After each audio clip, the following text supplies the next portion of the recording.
विश्व जगत जो है वो आज की डेट में एक नई चीज़ करने के पीछे लगा हुआ है। और वो है कि जैसे आज हमारे क्राफ्ट्स हैं, क्राफ्ट्स की स्पीड बहुत ज़्यादा कम है। आज की डेट में क्राफ्ट्स बहुत ज़्यादा स्पीड पे नहीं होती। एक बहुत बड़ा इशू ये आता है कि इन क्राफ्ट्स की स्पीड बहुत अच्छी नहीं होती। तो यहाँ पर बात ये आती है कि भाई इन क्राफ्ट्स की स्पीड अगर बहुत अच्छी नहीं है तो ये किस तरीके से चलेंगे, इनका क्या लॉजिक होगा। तो इन क्राफ्ट्स की स्पीड कैसे बढ़ाई जाए उसके बारे में यहाँ पर प्रॉपर बात की जाएगी। तो यहाँ पे बात ये चल रही है कि सर क्या होता है, कैसे होता है और ये क्राफ्ट की स्पीड क्यों बढ़ेगी, कब बढ़ेगी, क्या होगा। तो जो हमारे बेटा पैसेंजर जेट्स हैं, जो हमारे पैसेंजर जेट्स हैं वो 1400 किलोमीटर प्रति घंटे की रफ्तार से उड़ते हैं। अब 1400 किलोमीटर से 1500 किलोमीटर प्रति घंटे की रफ्तार से उड़ने का मतलब है कि कहीं पे भी जाने में कभी कभार 20-20 घंटे लग जाते हैं, क्योंकि कई जगह में रुकना पड़ता है। भाई 10-12 घंटे अगर आप प्लेन में हवा में उड़ने लगो तो उसके बाद आप फिजिकली फैटिक हो जाओगे, फिर आपको उड़ने का मन नहीं करेगा। इनको इरिटेशन होगा। भाई वहाँ पे ऐसा तो है नहीं कि यहाँ से गए फिर इस स्टेशन उतरे, फिर इस स्टेशन, इससे यहाँ पे चाय खाई, यहाँ समोसे, यहाँ पेड़ा, ऐसा नहीं होता। प्लेन में खिड़की होती है, खिड़की से बाहर आकाश दिखता है और आकाश ही लगातार दिखता है, और आकाश के ऊपर सूरज दिखता है, सूरज के ऊपर नीला दिखता है और नीचे बादल दिखते हैं। तो इतना इरिटेशन होने लगता है थोड़ी देर बाद कि आप एकदम चक्कर खा के गिर जाओ। तो अच्छा, प्लेन क्या है? सेफेस्ट जर्नी है। जैसे वर्ल्ड वाइड अगर आप ये देखें कि भैया सेफेस्ट जर्नी किसकी है, तो सेफेस्ट जर्नी जो होती है वो एयर ट्रैवल है। एयर ट्रैवल को वर्ल्ड में सबसे ज़्यादा सेफ बोला जाता है। क्यों? Time taken to cover a distance, ठीक है, जितना कम होगा वो फ्लाइट उतनी सेफ होगी। अब बता, दुनिया में सबसे अनसेफ कौन सी ट्रैवलिंग है? पैदल चलना। दुनिया में सबसे ज़्यादा समय पैदल चलने वालों को लगता है तो उनके पास रोड पर या आकाश में रहने में हर पल मरने का खतरा होता है। गाड़ी टकरा सकती है, आप गिर सकते हो, कुत्ता टकरा जाए, भैंसा टकरा जाए, सांड टकरा जाए, सुअर लड़ा दे, ईटा गिर जाए, घर गिर जाए, ऊपर से बम गिर जाए, सारे खतरे हैं ना हमारे ऊपर। पैदल चलना, तो पैदल चलना सबसे ज़्यादा अनसेफ है। सबसे ज़्यादा सेफ है हवाई जहाज।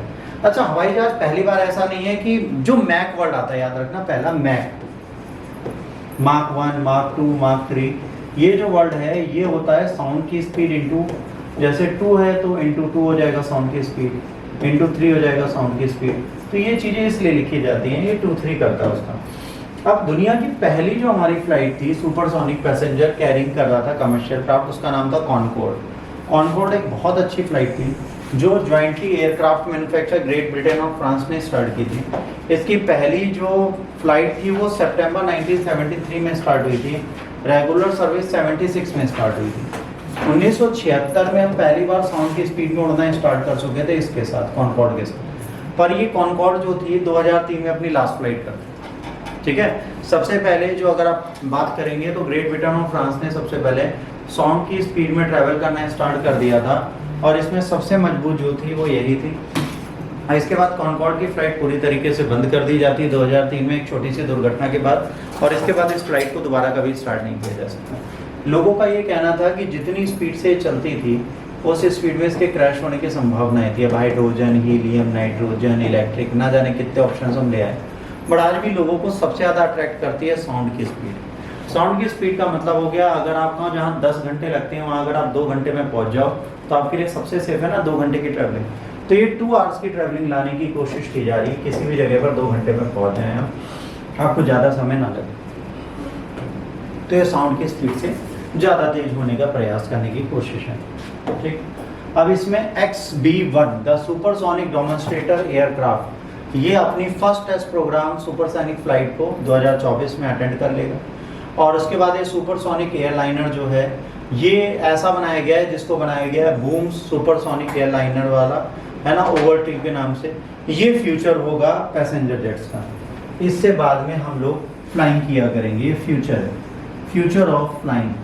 तो ये फ्यूचर ऑफ फ्लाइंग सिर्फ अकेले यही नहीं चला रहा, इसके बाद X-59 नासा का है जो टारगेट करता है 2024 में ये पहली फ्लाइट अपनी डालेगा, है ना। कमर्शियल फ्लाइट कॉनकॉर्ड के बंद होने के इतने सालों के बाद आज कुछ ऐसा चल रहा है ना। तो अब इसको हमने हटा दिया था, उसके बाद अभी कोई भी ऐसा फ्लाइट नहीं है जो इस काम को करता है।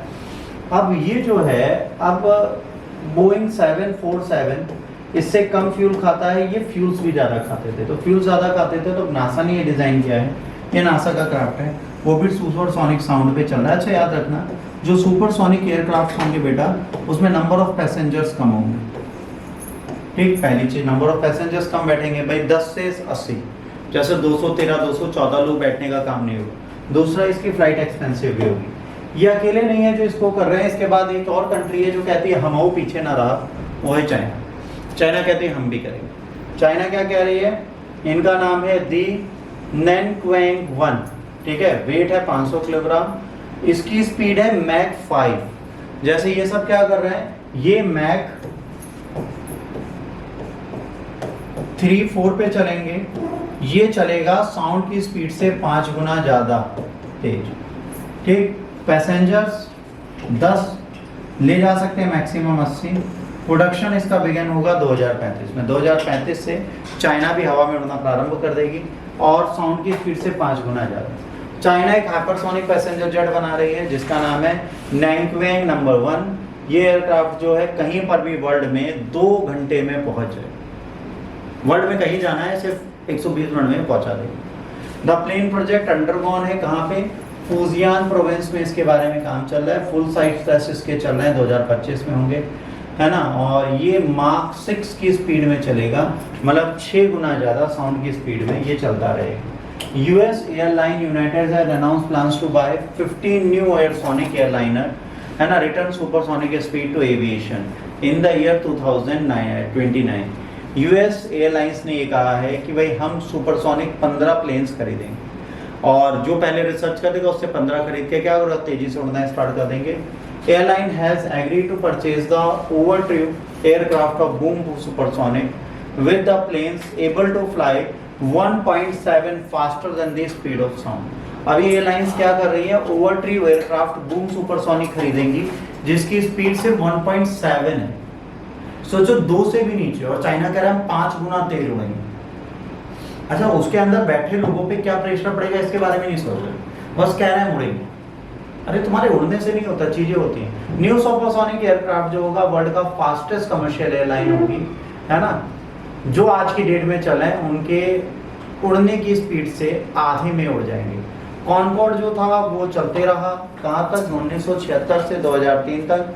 फिर उसको कॉस्ट और अदर कंसर्न, क्योंकि सेफ नहीं है, बहुत ज़्यादा फ्यूल खाता है, फिर इसको हमने बंद कर दिया। अगर ये उस टाइम पे चल रहा हो तो शायद आज कुछ करता।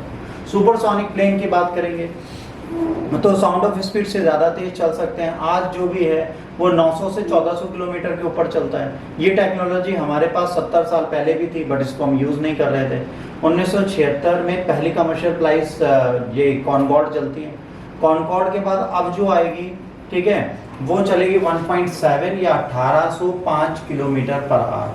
ठीक है, अब ये बहुत बड़ी चीज़ हो जाएगी। 65 से 88 पैसेंजर जाएंगे, 60,000 फीट ऊपर उठेगी। 45,000 फीट पे नॉर्मल कमर्शियल फ्लाइट्स उड़ती हैं, ये उनसे 15,000 फीट और ऊपर उड़ेगी। ठीक, 60,000 फीट ऊपर उड़ेगी। ठीक है, it was build upon Concorde legacy और नेट जीरो कार्बन इमिशन के लिए इसको यूज किया जा रहा है। सस्टेनेबल एविएशन फ्यूल की बात की जाएगी कि एक सेफ मोड पे चले जिसमें फ्यूल का कंसर्न कम हो। सस्टेनेबल एविएशन की बात करेगा, बायोफ्यूल्स की बात करेगा जिसमें कैरोसिन का यूज किया जा सकता है, अदर सस्टेनेबल मटेरियल यूज किया जा सकता है। अब बेटा जब ये ऊपर जाएगा और ऊपर उड़ेगा तो यहाँ पर सबसे बड़ी बात क्या होगी, पहली चीज 45,000 फीट ऊपर उड़ने वाले प्लेन और 60,000 फीट ऊपर उड़ने वाले प्लेन में इनकी आवाज आपके पास जीरो आएगी, तो ये नॉइज पॉल्यूशन में बिल्कुल जीरो होंगे। यहाँ पर कोई भी ध्वनि का प्रदूषण नहीं होगा। दूसरा, समय पर आपको पहुंचा देंगे। कॉस्ट मेंटेनेंस की जो आएगी वो एक अलग कंसर्न है। ठीक है, अगर ये अच्छे होते हैं और कॉस्ट कंसर्न को ध्यान रखते हैं तो हमारे लिए कभी निगेटिव नहीं जाएंगे। अब इसका सबसे बड़ा कंसर्न है हाई मैन्युफैक्चरिंग कॉस्ट। पहला क्या है, बहुत महंगे बनेंगे। इन्वायरमेंटल कॉस्ट बहुत ज़्यादा है इसकी। सस्टेनेबल फ्यूल्स चलेंगे तब भी भाई इसमें ग्रीन हाउस गैस निकलेगी। जब ये टेक ऑफ करेंगे तो भैया ये कहीं ना कहीं इतना अवेलेबल फ्यूल नहीं है, ठीक है, जितना ही यूज़ करेंगे। भाई टेक ऑफ और लैंड के समय पर इनको फ्यूल को कंजम्पशन ज़्यादा देना है इंजन की पावर के लिए। दूसरा, जब ये साउंड की स्पीड पे जाएंगे तो जब ये टेक ऑफ करेंगे और लैंड करेंगे तो बहुत ज़्यादा शोर होगा। Sonic boom created by these plane वो क्या करेगी, जैसे लोगों के कानों को ब्लास्ट कर देंगे, इतना ज़्यादा सोनिक बूम ये क्रिएट करेगी। ठीक है, 10 limit were where supersonic plane can fly, they only reach their actual speed until they are far enough from the people and completely over the ocean. पहली चीज, जब ये सुपरसोनिक चलेंगे तो इन पे एक लिमिट लगानी पड़ेगी जब ये आकाश में जाएं, और ऐसी जगह पहुँचे जहाँ पे ह्यूमन रीच नहीं है। ओशन के ऊपर ये सुपरसोनिक साउंड पे जा सकते हैं, अदरवाइज एक रेगुलर प्लेन की स्पीड में उड़ेंगे, जो कहीं ना कहीं इसके लिए बेनिफिशियरी नहीं है। अब रेगुलेटरी अप्रूवल्स की बात है कि ऐसे प्लेन्स अनसक्सेसफुल हो सकते हैं, स्पेशली है ना ट्रांस अटलांटिक फ्लाइट्स में क्लियरेंस रेगुलेशन इनका मिलना है, कई सारे हडल्स हैं जिनको देखना है। दूसरा है सबकी बजट से ऊपर है, ये प्लेन्स बहुत ज़्यादा महंगे होंगे, इनमें हर व्यक्ति उड़ नहीं सकता, और सबसे बड़ी बात है इतना गंदा डिज़ाइन होगा कि इसमें सामने वाले को कुछ दिखेगा ही। ठीक, तो प्रॉब्लम्स तो होंगी, बट ठीक है, कोशिश की जा रही। फर्स्ट क्लास टिकट जो इसका होगा वो भी बहुत महंगा होगा, तो इस चीज़ को हम